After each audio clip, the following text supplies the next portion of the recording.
Hola, soy Anita Briones, perteneciente al séptimo grado de la Escuela de Educación Básica San Jerónimo de Parroquia Chongón.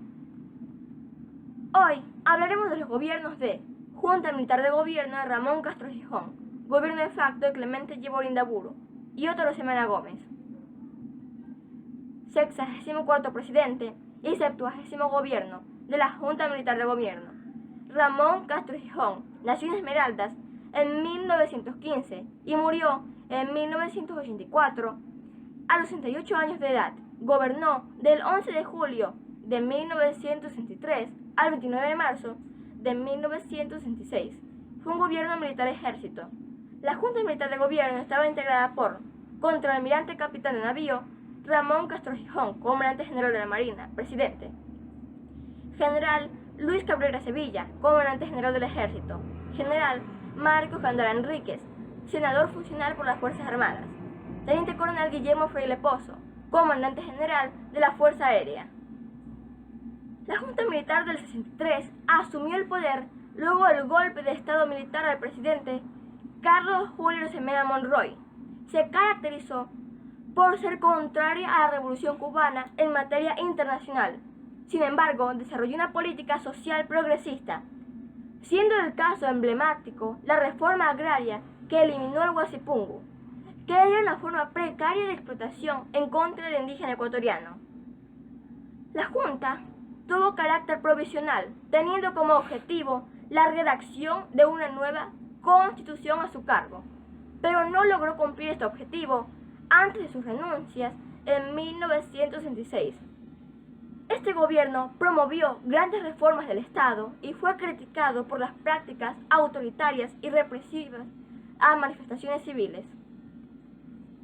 En cuanto a los aspectos políticos y económicos de este gobierno, se puede resaltar la existencia de grandes cambios. Uno de los más grandes e importantes cambios que el gobierno realizó fue la reforma agraria. La reforma agraria pudo beneficiar a 23.000 familias y resolvió 14.008 casos de guasipungus en 800 haciendas. Esta repartición y expropiación de tierras fue realizada tras un minucioso estudio que permitió determinar los lugares donde existía guasipungu y así tomar las respectivas acciones sobre este tema. Uno de los personajes importantes en este episodio fue el ministro de Fomento, José Corsino Cárdenas, ya que fue el quien se encargó de realizar los diversos estudios y en conjunto con una comisión preparar la ley que daría forma a la reforma. La Junta declaró la nulidad del protocolo de Río de Janeiro, con lo cual se pretendía regresar a la soberanía del Estado sobre sus legítimos territorios. Además, se caracterizó por el desarrollo de la cuenca del río Guayas, en la cual se incentivó el descubrimiento y la explotación de la riqueza en hidrocarburos. Por otro lado, en el ámbito educacional, se restauró la Escuela Politécnica Nacional, con lo cual se mejoró la educación en ciencias técnicas y mecánicas en el país. De la misma manera, se procuró alfabetizar a la población mediante diversos programas de inclusión en la educación primaria y también a ayuda a adultos analfabetos.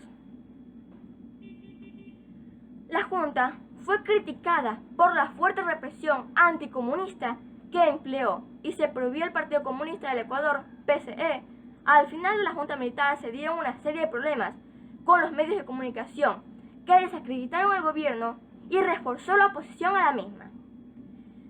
Se cerraron medios de prensa escrita y radial por haberse pronunciado abiertamente en contra del gobierno y empezó a formarse una crisis económica, por lo que las Fuerzas Armadas comenzaron a buscar alternativas para un cambio a un gobierno civil, formándose una junta de notables formada por los expresidentes Galo Plaza Lazo y Camilo Ponce Enríquez, los cuales decidieron entregar el poder al economista Clemente Yebor Indaburu, 65º presidente y 71º gobierno de facto, Clemente Yebor Indaburu.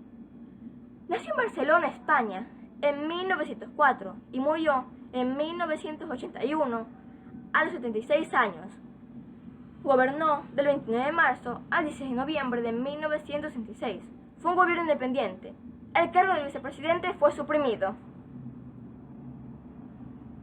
El 28 de marzo de 1916, la nación ecuatoriana se hallaba al borde del caos. 9 días de paro, las universidades a punto de desaparecer, muertos, heridos y cientos de prisioneros era el saldo de la lucha entre el pueblo inerme y las fuerzas militares. En la madrugada del 29 de marzo, mientras se combatía en Cuenca, el Estado Mayor presionó a la Junta Militar para que cesara en sus funciones. Ante la presencia de altos oficiales del ejército, el Ministerio de Defensa, las fuerzas políticas designaron presidente provisional a Clemente Yeborí Ndaburu. La tensión política disminuyó el 30 de marzo cuando Yeborí, de 62 años de edad, asumió la presidencia. Se dio su cargo a una asamblea para que eligiera a su sucesor. 7 meses y medio gobernó Yeborí. Recibió el cargo del general Telmo Vargas, jefe del Comando Conjunto de las Fuerzas Armadas, al renunciar a la Junta de Gobierno. Dio libertad a los presos políticos, no apresó ni desterró a nadie, restableció el derecho a la huelga y a asociarse, respetó las garantías ciudadanas y, aunque elegido de facto, él mismo se sujetó escrupulosamente a la ley. Gobernó con independencia de los partidos y formó un gabinete de concentración nacional. Restableció la vigilancia sobre las 200 millas de mar territorial medidas desde la costa del Pacífico y desde el archipiélago de Galápagos y suscribió el Acuerdo de Cartagena, célula inicial del Pacto Andino. Fomentó el desarrollo de las finanzas particulares con la Fundación COFIEC, Corporación Financiera del Ecuador, y con la apertura de la primera sucursal del Banco Pichincha en Guayaquil. Hizo posible la planificación y posterior construcción del puente sobre el río Guayas, obra de trascendencia para unir la costa y la sierra. Creó el Servicio Ecuatoriano de Capacitación Profesional, CEPAC, y la Flota Bananera. Una vez instaurada la Asamblea Constituyente, renunció a su cargo y lo puso a disposición de los nuevos legisladores. No le fue posible leer su mensaje final a la nación. El mismo día regresó a Guayaquil conduciendo su vehículo. 66º presidente y 72º gobierno, Otto Rosemena Gómez, nació en Guayaquil en 1925 y falleció en 1984 a los 58 años de edad. Gobernó del 16 de noviembre de 1966 a 31 de agosto de 1968. Entre 1966 y 1967 fue presidente interino. Fue un gobierno de la coalición institucionalista democrática, CID. No se designó el cargo de vicepresidente. Por esa época, el pueblo tuvo la idea de que el retorno al régimen constitucional había traído la buena suerte al Ecuador, pues en los primeros días de marzo de 1967, del pozo del agroario empezó a manar el tan ansiado petróleo del oriente ecuatoriano. Ese mismo año asistió a la reunión de presidentes de América que se celebró en la Punta del Este, Uruguay, donde expresó sus opiniones respecto a los errores de la política norteamericana con relación a los países de América Latina y el fracaso del programa Alianza para el Progreso. Fue entonces el único mandatario que se negó a firmar la llamada Declaración de Presidentes de América, por encontrarla insuficiente y falta de contenido práctico, tal cual quedó demostrado años después.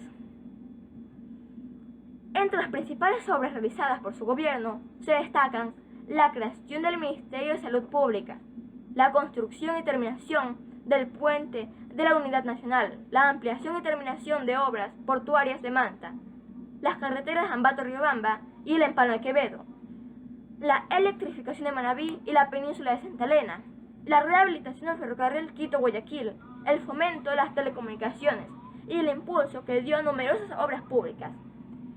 Llevó a cabo, y quizás esta sea su obra más importante, un plan de construcciones escolares por medio del cual se fabricaron 1,7 escuelas por día. Gracias.